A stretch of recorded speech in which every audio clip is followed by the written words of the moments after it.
Tonight on Denver 7 News at 6, DIA goes dark. Plus, a woman goes missing while visiting Breckenridge with her family.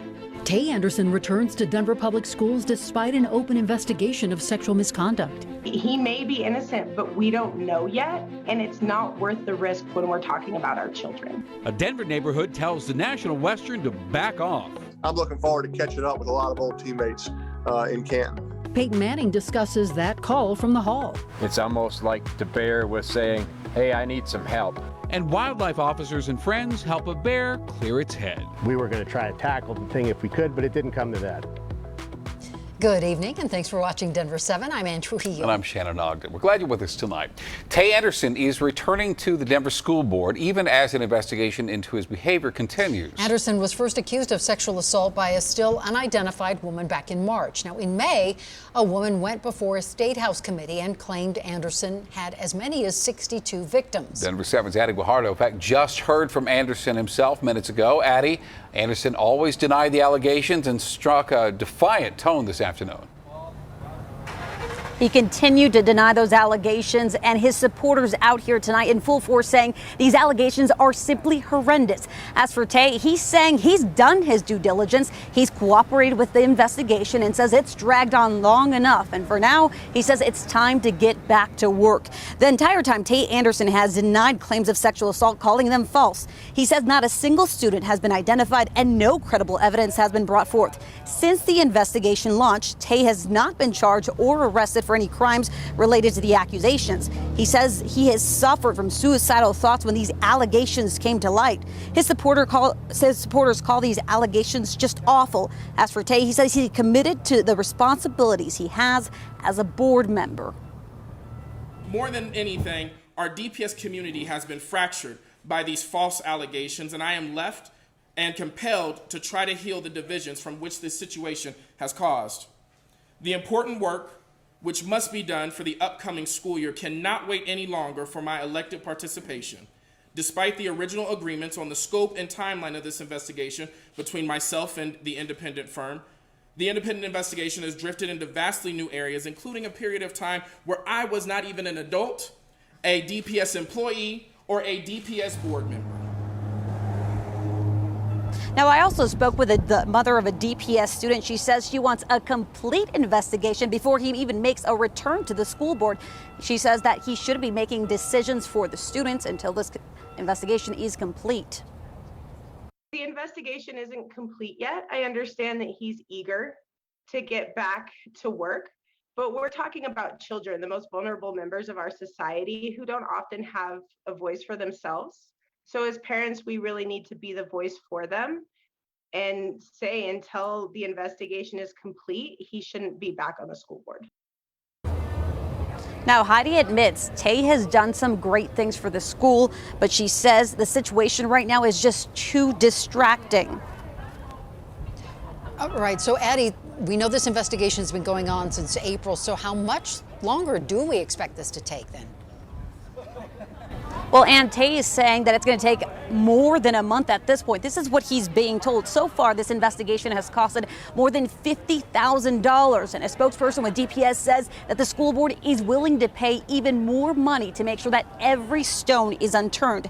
Now, we did reach out to school board members earlier today.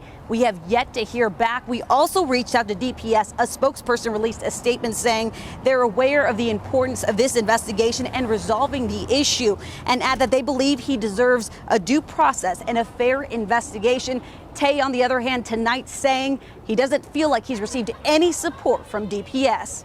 Reporting live in downtown Denver, Addie Guajardo, Denver 7. Addie, thank you for that. The FAA had to issue a ground stop at DIA today because a terminal was without power. This picture and video are courtesy of a friend of the station who passed the time with a drink or three. The ground stop was lifted around 4 o'clock today. Expect delays, though, through the evening all the same. Now, we are sure there's no love lost, but the BOWLENS are no longer battling out the Broncos ownership in court. A long gestating legal case was dismissed today in Arapahoe County Court.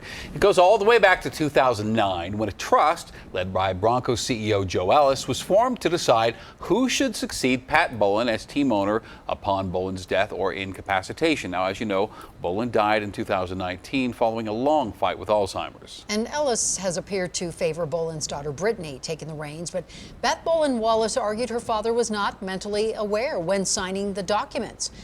Both sides have now agreed to let that matter lie.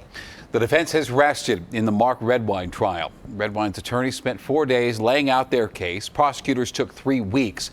Closing arguments are expected tomorrow. REDWINE is charged with second-degree murder in the 2012 death of his son, Dylan. Breckenridge police are looking for a woman missing since Saturday night. Leslie Culver was visiting Breck with her husband and daughter, and her family says she walked away from Main Street on Saturday and said she was getting a ride, possibly to see a friend in Vail, and that was the last time anyone reported hearing from her. Foul play is not currently suspected. Critically injured patients might expect to be transported to the closest available hospital. This is according to 6 former Denver health paramedics. They should expect different in Denver. Did you get in trouble for taking a critically injured patient to the closest hospital instead of Denver Health? Yes, I did. Once? Twice? More than that. What would they say? Why didn't you take them to Denver Health? You know all level 1 trauma goes to Denver Health. Tonight on Denver7 News at 10, Chief Investigative Reporter Tony Kovaleski sits down with paramedics as well as Denver Health top doc for a story you won't see anywhere else. For the last week, a young bear has been wandering around the foothills with a chicken feeder stuck on his head. Poor thing. Well, tonight it can breathe and eat easy again. And bearing witness to a very special rescue operation is Denver7's Ivan Rodriguez. For the last couple of years, Drew McConaughey and his friend Dave have been slowly building his dream home in the foothills near Boulder. But in all that time, he's never really gone through anything quite like this. We were just sitting having lunch around noon, and we heard a rustle down in the woods. So we went down to investigate, and we saw the bear running through the woods, the one with a bucket on his head. As it's come to be known as, the bear with the bucket on its head has been spotted running through these mountains for more than a week, but has never been caught. We figured that the bear was probably in distress. It's almost like the bear was saying, hey, I need some help. So they decided to do something about it after reporting it to Colorado Parks and Wildlife. Well, Drew said he wanted to tackle it, and I said, I don't know if I want a part of that. And so we kind of chased it up the tree. But as she started going up the tree, we realized that was probably the best case scenario, and we just encouraged that. So once she was up there, we just did everything we could to keep her up there until, the professionals arrived. When wildlife officials got there, they used ladders from Drew's construction site to get to the bear high up in the tree after being tranquilized and gently brought down. We rely on the public a great amount to help us reporting activity and in this case helping us to locate this bear. CPW was able to cut the bucket off the bear's head and send it back into the wild, but not before reinforcing the bear's fear of humans by hazing it. Bear naturally should be afraid of humans. The case in point of how this bear got into that situation in the first place is it obviously broke into someone's chicken coop and got that feeder stuck on its head. Moving forward, it's crucial all neighbors lock up anything that could attract this bear that at the very least has made its way into the heart of these 2 men. This bear has, it's sort of a positive light from here on out. Ivan Rodriguez, Denver7. Denver Mayor Michael Hancock was at the White House today to talk infrastructure with President Biden. And Hancock is term limited, so I had to ask him if he discussed any career opportunities while in Washington. Did you also seize the moment to talk to the president about a possibility of a job within the White House at some point? Might you join the Biden administration? No, this is not about Michael Hancock. This is about Denver, and it's about the American people. So it was a great conversation. Right now, I'm honored to continue to serve as mayor to finish out my term. And we did not even talk about that opportunity. Is that something that's a possibility down the road? You know what? I'm not looking to it at this point in time. I'm looking to, July 16th or 17th, 2023. And I will walk off the stage having helped just inaugurate a new mayor. Still very much focused on the job at hand. Mayor Hancock told me he's very hopeful the president's infrastructure bill will make it through Congress and provide Denver more money for housing and transportation. A Garden of the Gods road could be closed for the rest of the week now because of a water main break, and traffic is a mess. Restaurants and hotels now forced to do without water. It really just packed up the whole parking lot. We couldn't get anybody in or out. Yeah, be it inconvenience, just showering and getting ready and having water to go out and hike and go sightsee and enjoy the area. And then look at this. Earlier today, another water main break sank this car near Garden of the Gods Road. So crews are working day and night to get all this fixed, and until they do, anyone passing through that part of the Springs can expect to spend even more time in traffic. The National Western Project has been stop and go lately, and as Denver7's Micah Smith reports, people in the Elyria-Swansea neighborhood want it stopped for good and then some. In North Denver's Globeville, Elyria-Swansea neighborhood, downtown keeps getting closer and closer. That projects like these help drive with things like gentrification, right, the displacement of our peoples. Globeville Elyria-Swansea, or GES Coalition community organizer Alfonso Espino says that project is the National Western Center, and the first few phases displaced dozens of families through eminent domain. Our group, our people, we don't stand in opposition of development. We're just against the inequitable development that's going on. Up to very recently, this community, this zip code has been the most polluted. The next phase of the project, involving a public-private partnership, was recently paused due to the pandemic.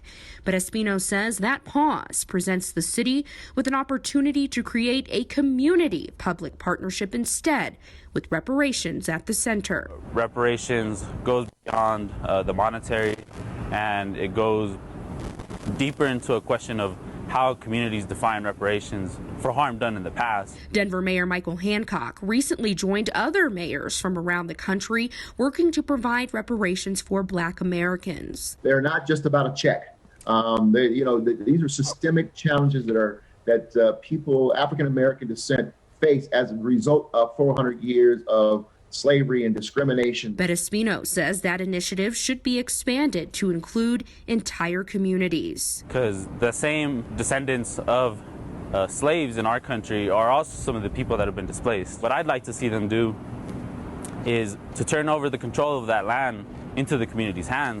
And Espino says for the GES Coalition, this goes beyond their neighborhood. And eventually, they'd like to see all marginalized communities band together and take back control of development in their neighborhoods. Micah, thank you. Now, if this sounds like neighbors are just now complaining, you have the wrong idea, because Espino said many people attended the city's public comment meetings early on and came to the conclusion that the city's plans were set in stone and their opinion meant little in the grand scheme of things. Coming up, Denver is amazing. Viewers help bring a family back together. So it's been a community, truly, to get through this. A lot of wet weather across Colorado. I'll let you know how much more rain we'll get tonight and tomorrow. And meet Marquise Spencer, the 7th-round pick who's already proven a lot. He's ready to prove a whole lot more. I thought my career was over with.